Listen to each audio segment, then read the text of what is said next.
But I think with that what you say, because the Ben Wheatley talked about that a bit yesterday, and it's something that I've been thinking about with the fake news quite a lot recently. Is with the storytelling, like he was saying that it's ever since Star Wars, it has to be the hero's journey. But before that, films necessarily weren't like that. But Star Wars was such a success in, was it 77, that then, through that's permeated Western film culture since, the hero's journey. But that's just one of the journeys. Um, Whereas then, I mean, fake news. I wrote that in a interesting way.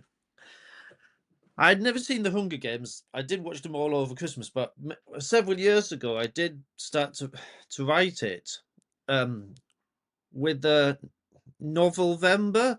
I don't know if you've come across November, where the idea is November's quite a big thing in the or it's a thing in the writing community where people be like, well, there's not much happens in November, so if you write 2,000 words a day for all November, every day you've got the first draft of a novel, Or a and then dissertation. you got the rest of the next year to keep writing, but don't stop, don't make any corrections, you just write. You don't delete a word. If you make a spelling mistake, just write it and then go on. And then people would be meeting up in groups. It kind of, was it out of lockdown or was it before lockdown? But it's kind of like people would meet up in coffee shops. It was quite an American thing as opposed to, but there was like people meeting up in Waterstones in Manchester or at home, I think, and like meeting in groups and, all just to support each other and write or type. So I typed it.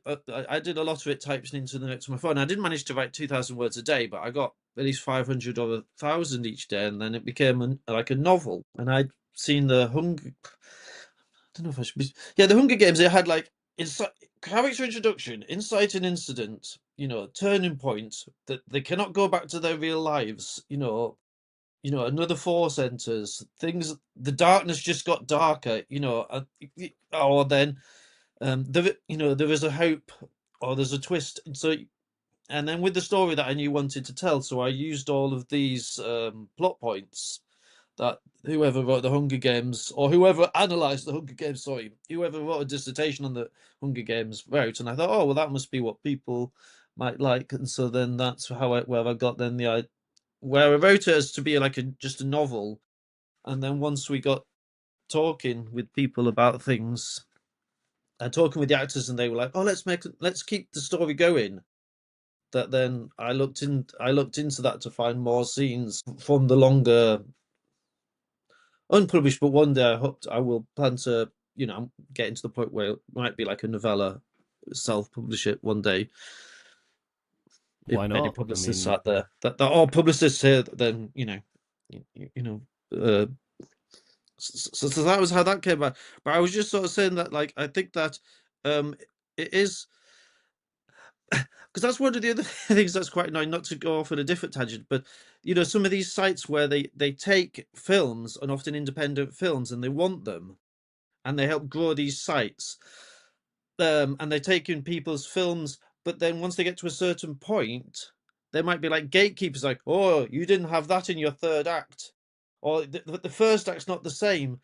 But then some people are making great, but it's like saying, oh well, a song by a new wave band's not as good as a progressive rock band because they didn't have a coda.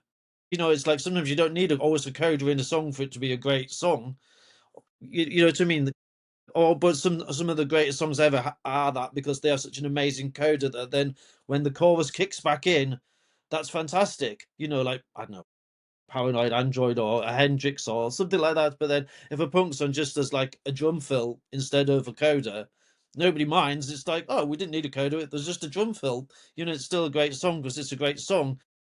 But within films, it sometimes makes me think, oh well, someone's like, oh well, you didn't have that in the first act, so then I'm not going to watch the second. Like somebody's like a curator of like long, be like, well, you didn't in your first 10 minutes have the incited incident, or we don't know where the hero's journey is going to go now, so we better, we'll say that that's not, that's not, you haven't filled that, tick that box. So whereas you say if they'd have done that in, Buffalo 66, it's a long time since I've seen it, but I'm sure if they'd have looked at that and gone, "Oh, you haven't got that tick in that place," then you wouldn't. It's a slow burn. Yeah, I mean, you could Does say that that make about some of sense? the greatest films ever made. Like, I just, what makes a good film is a good story, simply put. Yeah. I know what you mean.